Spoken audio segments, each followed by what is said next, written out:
Dia ngelihat perempuan, subhanallah, karena nafsu syahwat dia nggak pernah ngelihat perempuan, tiba-tiba ngelihat perempuan, keinginan setan hawa nafsunya diikutin. Apa yang dilakukan oleh dia? Dia berzina dengan perempuan tersebut. Berapa lama? 3 hari 3 malam, ya, 3 hari 3 malam.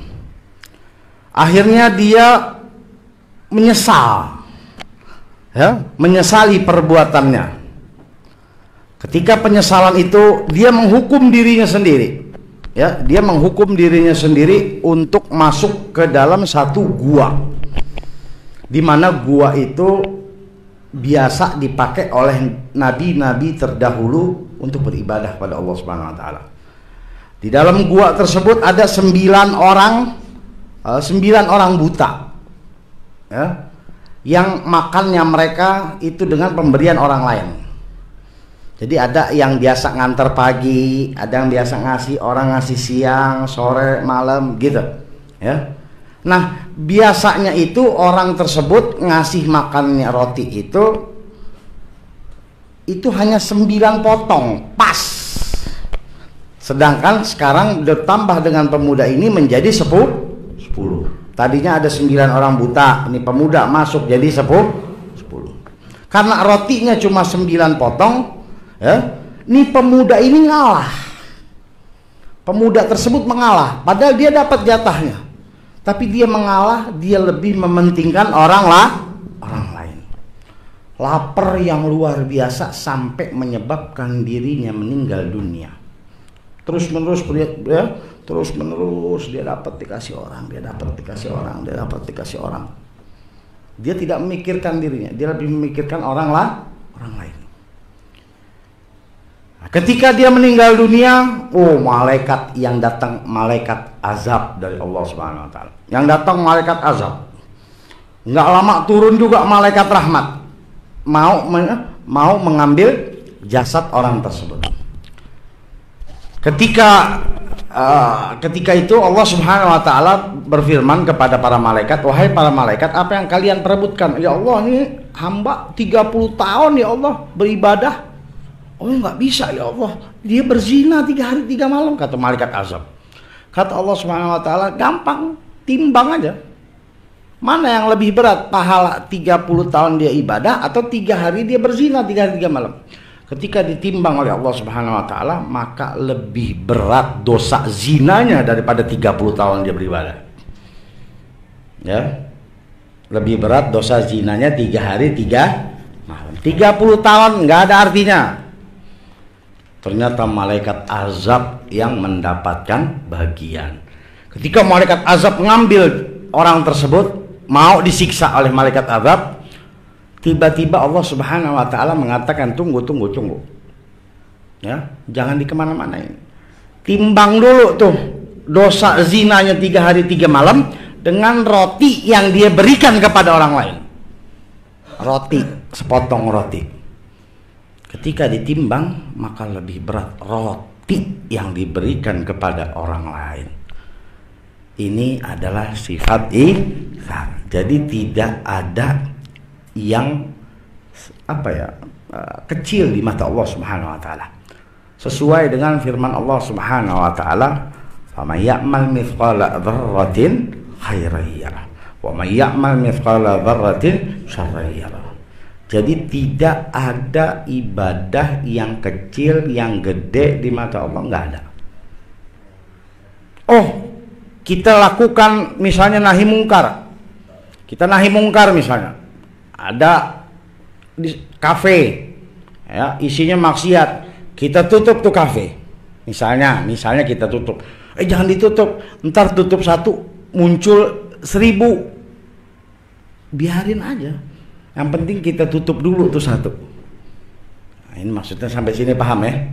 Nah, jadi tidak ada yang kecil di mata Allah Subhanahu wa taala. Lakukanlah apapun yang kita bisa lakukan. Kisah Isar ini juga terjadi di zaman Nabi Shallallahu Alaihi Wasallam. Bahkan para sahabat berebut melakukan sifat ithar ini.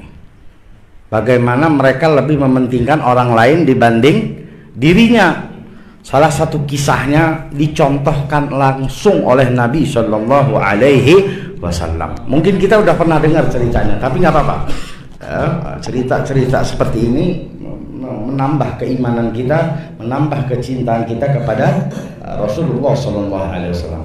Satu ketika Sayyidina Abu Hurairah radhiyallahu taala anha dalam keadaan yang lapar luar biasa, 3 hari nggak makan. Ya, Sayyidina Abu Hurairah adalah sebagai pimpinan daripada kaum fakir miskin di Madinah.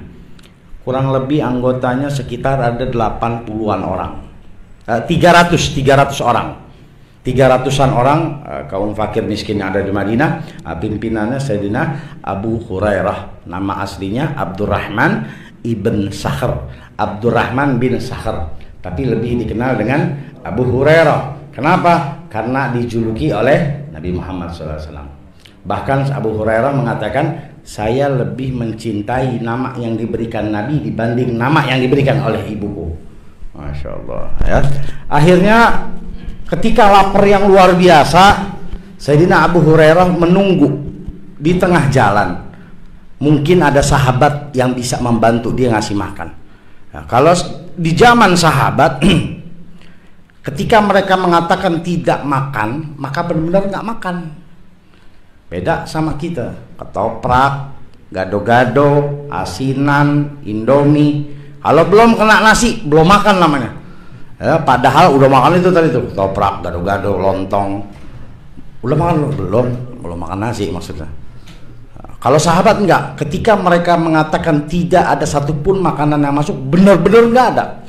Bahkan korma satu pun enggak ada yang masuk. Masya Allah ya. Akhirnya karena udah 3 hari nggak makan, dia bilang kalau hari ini saya nggak makan saya pasti mati. Udah capek, yang akhirnya dia nunggu di tengah jalan. Nggak lama lewat Sayyidina Abu Bakar Siddiq radhiyallahu ta'ala anhu. Ketika melihat Sayyidina Abu Bakar, dia berharap bahwa Sayyidina Abu Bakar akan mengajaknya ke rumah untuk makan. Lalu ditanya, ya Abu Bakar, bolehkah saya bertanya sesuatu? Apa katanya? Saya mau menanyakan satu firman Allah Subhanahu Wa Taala. Padahal Sayyidina Abu Hurairah udah tahu jawabannya, cuma pura-pura aja supaya ngobrol sampai depan rumahnya Sayyidina Abu Bakar, terus pas mau masuk diajak masuk, itu aja tujuannya. Padahal dia udah tahu. Ditanya sampai depan rumah Sayyidina Abu Bakar, Sayyidina Abu Bakar minta izin untuk masuk, tidak mengajak Sayyidina Abu Hurairah untuk masuk. Kenapa? Karena nggak punya makanan juga, cuma mau diajak masuk ngapain. Akhirnya dia balik ke tempat asal. Sampai di tempat asal, tidak lama lewat Sayyidina Umar ibn al-Khattab radhiyallahu ta'ala anhu. Sama, kejadiannya sama, ditanya hal yang sama. Sampai depan rumah Sayyidina Umar, dia tidak menemukan undangan untuk ikut masuk ke dalam. Kenapa? Nggak ada makanan juga. Akhirnya dia kembali ke tempat asal. Udah kecewa, udah frustasi. Tiba-tiba dia mendengar suara panggilan dari jauh. Ya Abu Hurairah. Dia dengar, wah, ini suara manusia yang paling dia cinta, yaitu Rasulullah SAW. Ketika dia mendengar suara Nabi Muhammad SAW, dia menoleh dan benar, ternyata Rasulullah SAW. Tidak ada yang dapat mengetahui ya, hati Sayyidina Abu Hurairah kecuali Nabi Muhammad SAW. Nabi Muhammad tahu ini lapar nih, ini udah kelewat lapar nih. Maka diajak oleh Rasul Shallallahu Alaihi Wasallam ke rumahnya. Sampai di rumah ditanya sama Siti Aisyah, apakah ada makanan? Tidak ada ya Rasulullah. Hanya ada semangkuk susu. Ya? Dan itu isinya juga cuma setengah. Dilihat sama dia. Itu sedekah apa hadiah kata Nabi SAW. Karena Nabi SAW tidak mau makan dari barang sedekah. Ya, ternyata dijawab oleh Sayyidatina Aisyah, itu adalah hadiah. Tidak lama kemudian Nabi mengajak Sayyidina Abu Hurairah masuk ke dalam. Sampai di dalam, lihat yang dilakukan oleh Rasul Sallallahu Alaihi Wasallam. Nabi tidak sekonyong-konyong minum itu susu, enggak. Apa yang dikatakan oleh Rasulullah SAW, wahai Abu Hurairah, panggil seluruh kaum kafir itu, panggil seluruh anak buahmu, panggil. Ya, ada apa ini? Minuman cuma segitu, kok disuruh panggil banyak? Tapi Sayyidina Abu Hurairah tahu kalau Nabi sudah memerintahkan segala sesuatu, ya pasti ada kelebihannya. Maka dipanggillah seluruh kaum kafir saat itu. Saat itu hanya ada 80 orang. Ya, totalnya ada 300-an, tapi saat itu hanya ada 80 orang. Semua diajak ke rumah Nabi Muhammad SAW. Ketika sampai di rumah Nabi SAW, Rasul SAW mengatakan 10-10, masuk 10-10. Semua minum dari tempat yang sama, minuman yang sama, sampai kenyang 80-80-nya. Minuman itu tidak berkurang sedikit pun. Ini salah satu mukjizat Nabi Muhammad SAW, yaitu memperbanyak yang sedikit. Ya, apa yang dapat diambil dari kisah ini? Kita lihat bagaimana Rasulullah SAW sebelum memerintahkan segala sesuatu lebih mencontohkan kepada dirinya terlebih dahulu. Ini seorang pemimpin, enggak cuma ayo begini, enggak. Bahkan beliau mencontohkan terlebih dahulu. Kalau kita lihat yang dipanggil oleh Nabi, yang minum di gelas tersebut, semuanya orang miskin, Pak. Bukan orang-orang kaya. Yang mungkin kalau kita ngeliatnya kita geli, kita jijik, tapi tidak seperti Nabi Muhammad SAW. Pertanyaannya, kalau kita bagaimana? Kita kalau ketemu orang miskin, mungkin kita ngasihnya aja juga nggak mau kesentuh sama tangan. Ini yang harus kita buang dari diri kita. Bagaimana sifat menyayangi, ya, sesama makhluknya Allah, terutama kepada kaum fakir. Ini adalah perbuatan Nabi Muhammad SAW. Dan Nabi Muhammad SAW adalah satu-satunya manusia yang pertama mengajarkan sifat ithar. Padahal kalau Nabi mau minum bisa sendiri-sendiri aja, tapi enggak. Bahkan ketika 80-80-nya kenyang, tinggal Nabi sama Sayyidina Abu Hurairah. Sekarang giliranmu wahai Abu Hurairah, silakan minum. Minumlah Sayyidina Abu Hurairah sampai puas. Minum lagi sampai 3 kali. Bahkan ketika 3 kali sudah minum, ya, disuruh lagi, minum lagi. Enggak bisa ya Rasulullah. Ini air dari sini nih. Setetes lagi masuk ke dalam, tumpah semua. Baru Nabi SAW minum. Gelikah Nabi? Jijikkah Nabi? Tidak. Ya, menyayangi kaum fakir miskin adalah salah satu akhlak daripada Rasulullah SAW. Dan para sahabat juga mengikuti apa yang dilakukan oleh Nabi SAW. Seperti mungkin kita pernah dengar cerita kisah bagaimana anak daripada Abu Jahal yang bernama Ikrimah bin Abu Jahal radhiyallahu ta'ala anhu. Awalnya Ikrimah ini adalah musuh utama Nabi Muhammad SAW. Bahkan Nabi SAW telah mengumumkan kepada para sahabat, jika kalian bertemu dengan Ikrimah, walaupun dia bergantungan di pintu Ka'bah, di tembok Ka'bah, bunuh dia. Perintahnya seperti itu. Karena ada beberapa sahabat, beberapa orang yang memang sudah di-list sama Nabi wajib untuk mati ini orang. Padahal dikatakan kok Nabi begitu? Nabi kan rahmatan lil alamin. Kok perintahnya ngebunuh orang? Nah, ini juga nanti pembahasannya lain lagi. Intinya Ikrimah bin Abu Jahal adalah salah satu orang yang masuk dalam list daftar wajib dibunuh. Tapi Allah Subhanahu wa ta'ala berkehendak lain sehingga dia menjadi sahabat Rasul SAW dan gugur syahid di medan jihad. Ketika sudah dalam keadaan yang luar biasa, hancur tubuhnya oleh sabetan pedang, oleh panah, oleh tombak, ya, tiba-tiba dia kehausan yang luar biasa. Kehausan yang luar biasa, dia minta air. Nah saat itu ada sahabat yang muter nyari mana kaum muslimin. Oh, Ikrimah masih hidup, apa yang haus minta air. Ketika dia sudah megang itu air mau minum, dia ngelihat ada satu sahabat yang dalam keadaan sekarat juga, kehausan. Lihat yang dilakukan, dia berikan air tersebut kepada orang itu. Ini namanya sifat ithar.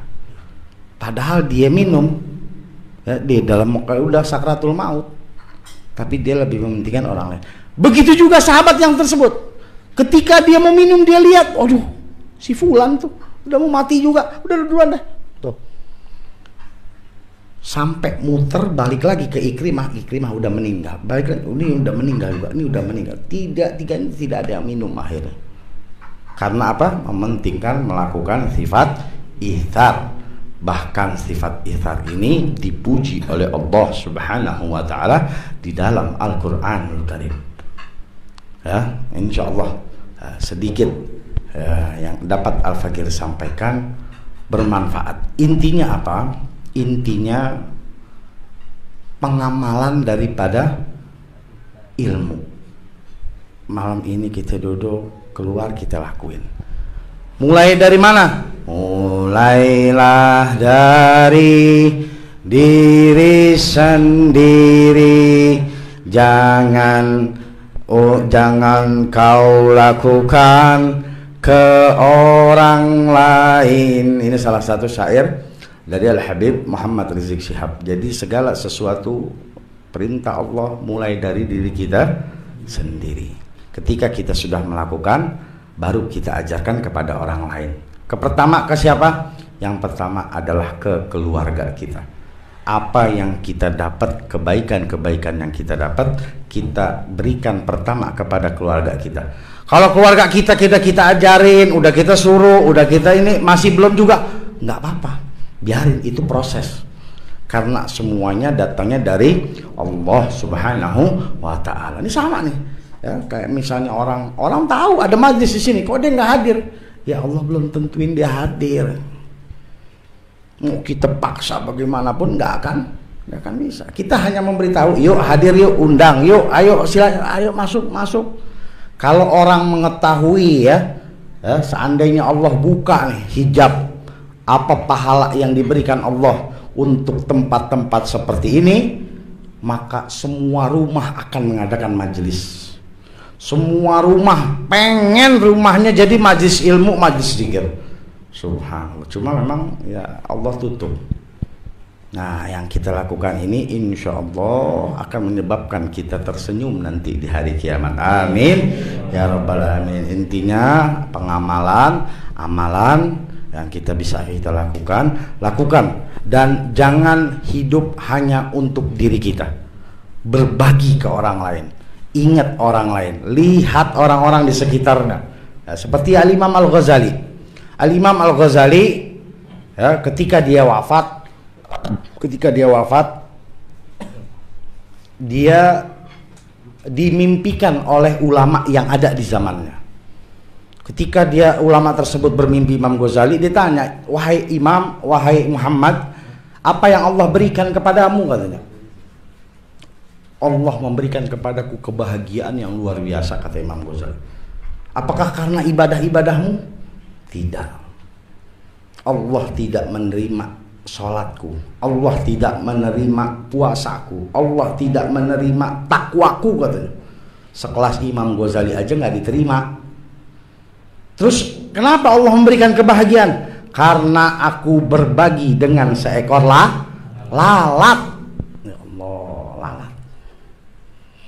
Ya, subhanallah. Ya, mudah-mudahan hal-hal tersebut dapat menjadikan diri kita lebih baik lagi dan dapat menyelamatkan kita. Dan yang ingin terakhir sebelum ditutup, ingat bahwa dunia ini adalah tujuan untuk hidup kita ke akhirat. Hidup kita bukan di sini, bukan. Jadi kalau orang berpikir bahwa dia hanya hidup di dunia, dia nggak ada di akhirat, ini salah. Ayo jadikan diri kita sebagai diri yang lebih baik lagi, lebih bertakwa, dan tingkatkan terus kecintaan kepada Rasulullah SAW sebagai penolong kita nanti di hari kiamat. Dan mudah-mudahan kita semua yang hadir dan keluarga kita mendapat pertolongan dari Nabi Muhammad SAW. Amin ya rabbal alamin. Wabillahi taufiq wal hidayah. Alafu minkum. Assalamualaikum warahmatullahi wabarakatuh. Ya Rabbana i'tarafna bi annana i'tarafna وأننا أصرفنا على لظى أصرفنا فتب علينا توبة تغسل لكل حوبة واستر لنا العورات وآمن الروعات واغفر لوالدينا ربي ومولودينا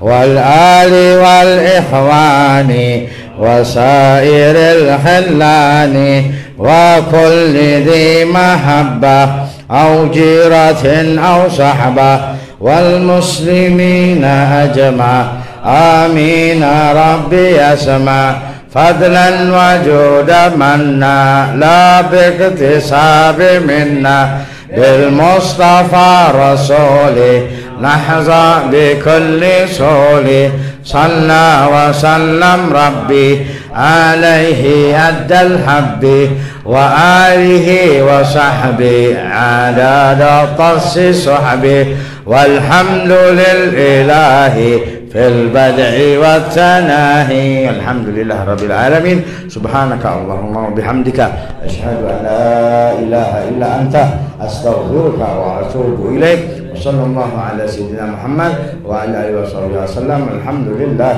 رب العالمين قبول إن شاء الله.